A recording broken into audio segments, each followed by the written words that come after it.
चलो let's talk about third question. तैनाती फौज.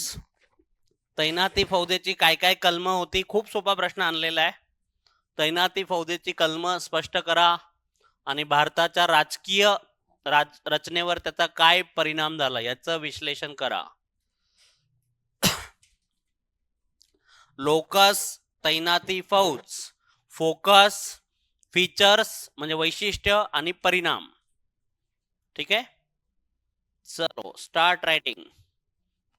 फॅक्च्युअल क्वेश्चन आहे. येत असेल तर येतोय, नाही येत असेल गॉड ब्लेस यू. तैनाती फौज कोणी स्टार्ट केली होती? Treaty of subsidiary alliance, Lord Wellesley. Original idea कोणाची आहे? फ्रेंच सेनापती डुप्ले. ओके, त्याची आयडिया होती, लॉर्ड वेलस्लीनी स्टार्ट केली होती. आणि का स्टार्ट केली होती तर इनडायरेक्टली भारतीय राजांमध्ये फूट पाडणं आणि आपला लष्करी फायदा करून घेणं हा मुख्य उद्देश होता लॉर्ड वेलस्लीचा. ठीक आहे, सिंपल, खूप सोपा प्रश्न आहे हा. पहिली गोष्ट काय आहे तैनाती फौजेचा करार? की तुमचं संरक्षण आम्ही करू. ठीक आहे, आमची फौज ही तुमच्या राज्यामध्ये आम्ही कायमस्वरूपी ठेवू आणि ती फौज तुमचं अंतर्गत असतील किंवा बाह्य शत्रू असतील, तुमचे जे काही शत्रू असतील त्यांच्याशी आम्ही निपटून घेऊ. पण मग ह्या फौजेचा खर्च कोणी करायचा आहे? भारतीय राजांनी करायचा आहे. सो पहिलं कलम आहे भारतीय राजाचं संरक्षण जे आहे ते ब्रिटिशांची ईस्ट इंडिया कंपनी करणार, पण त्या फौजेचा सगळा जो खर्च आहे तो भारतीय राजांनी करायचा. अगेन तिसरं कलम आहे ते म्हणजे तुम्ही तुमची फौज ठेवण्याची गरज नाहीये, ती तुम्ही काय करा, विसर्जित किंवा डिसबँड म्हटलं जातं इंग्लिशमध्ये, डिसबँड करा. सो तुम्हाला तुमची फौज ठेवण्याची काहीच गरज नाहीये, आम्ही आहोत ना तुमचं संरक्षण करायला, कशाला टेन्शन घेताय. चौथं, आता आमची फौज तुमचं संरक्षण करतेय, मग आम्हाला विचारल्याशिवाय युद्ध किंवा तह करायचा नाही. तुम्हाला करायचं युद्ध करा, पण आमची परमिशन घ्या आधी. एक प्रकारे सार्वभौमत्व संपलेलं आहे. हे परिणामांमध्ये येणार, पण याच्या मागचा विचार लक्षात घ्या काय आहे. पुढचं काय आहे? इतर कोणत्याही युरोपीय सत्तेशी संबंध ठेवायचा, विशेषतः फ्रेंचांशी. आम्ही तुमचं संरक्षण करतोय, आमच्याशीच मैत्री ठेवायची, एक्स्ट्रा मॅरिटल अफेअर करायचं हे लिहू नका बरं पेपरमध्ये, हे जस्ट आता तुम्ही विसरणार नाही हे कलम. त्यानंतर आमचा एक रेसिडेंट तुमच्या दरबारात राहू द्या. तो काही करणार नाही, त्याला फक्त तुमच्या दरबारात राहू द्यात. पण हे फक्त प्रॉमिस होतं की तो काही करणार नाही. असं खरंच झालं का की त्यांनी काही केलं नाही? तो खूप जास्त हस्तक्षेप करत होता, चुगल्या लावणं म्हणतात. Okay, so resident. सो ही सगळी वैशिष्ट्य आहे. ब्रिटिश रेसिडेंटची नेमणूक, परराष्ट्र धोरण, आमच्याशिवाय तुम्ही कोणाशी युद्ध करायचं नाही, करार करायचं नाही, कुठल्याही प्रकारचे राजनैतिक संबंध तुम्ही ठेवणं अपेक्षित नाहीये. ठीक आहे, हे बघा इथे होतं अंतर्गत हस्तक्षेप न करण्याची तरतूद होती की तुमचा जो राज्य कारभार आहे त्याच्याशी आमचा काही संबंध नाहीये, आम्ही त्याच्यात हस्तक्षेप करणार नाही, हे प्रॉमिस दिलं होतं. पण पाळलंय का? अजिबात नाही. ओके, सो ही सगळी कलम तुम्ही सांगू शकताय. परिणाम काय झालाय? सगळ्यात मोठा परिणाम हा झालाय की भारतीय राजांचं सार्वभौमत्व संपलेलं आहे. आता ते फक्त नाममात्र, दोन प्रकारचे प्रमुख असतात, ऐकलं शिकलाय पॉलिटीमध्ये, वास्तव प्रमुख आणि नाममात्र प्रमुख.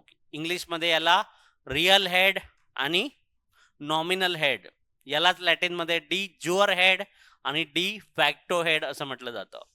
सो भारतीय राजे हे आता फक्त नाममात्र प्रमुख राहिलेले आहेत, त्यांची वास्तव सत्ता पूर्णपणे संपुष्टात आले. सोप्या शब्दात सांगायचं तर सार्वभौमत्व संपलेलं आहे.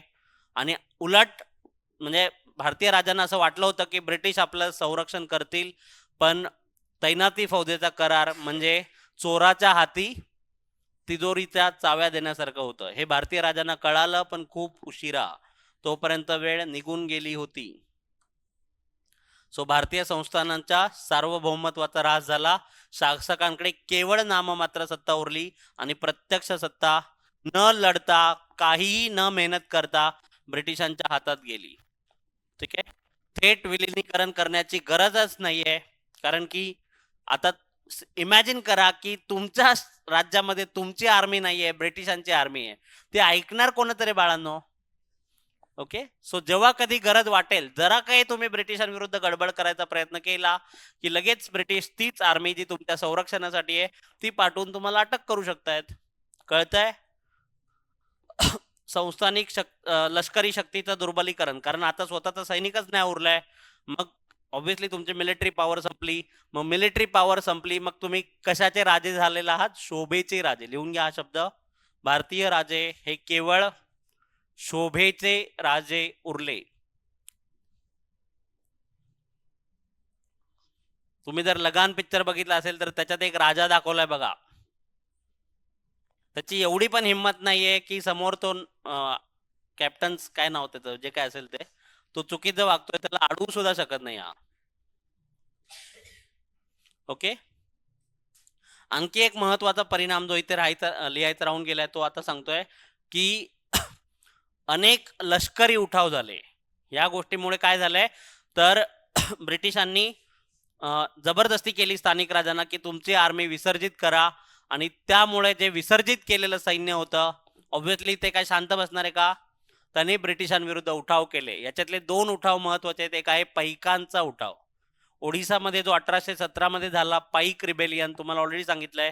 त्याचं एक मुख्य कारण, हे पाईक कोण होते तर ओडिसांच्या राजांच्या दरबारातले सैनिक होते, पण तैनाती फौजेमुळे त्यांच्या नोकऱ्या गेल्या आणि त्यामुळे त्यांनी उठाव केला. हेच सेम असंच मराठ्यांच्या ह्याच्यात पण झालं. रामोशी पण, येस ऍब्सोल्युटली करेक्ट. आणि रामोशापेक्षा जास्त कुठला नाही, भिल्लांचा नाही, भिल्ल पण आणि रामोशी हे दोन्ही पण ऍक्च्युअली ब्रिटिशांच्या भारतीय राजांच्या सैन्यात होते, पण त्यापेक्षा जास्त पिंडारी उठाव. Very good.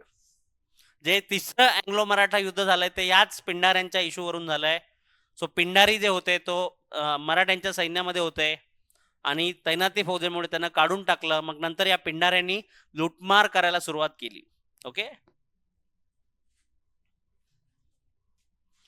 आणखी एक गोष्ट हे पण लक्षात घ्या, याचा आंतरराष्ट्रीय प्रभाव काय आहे. ही जी घटना आहे तैनाती फौजेचा करार, त्याचा आंतरराष्ट्रीय सुद्धा कनेक्शन आहे. मुळात हे का आणलं होतं ब्रिटिश, हा तोच कालखंड आहे.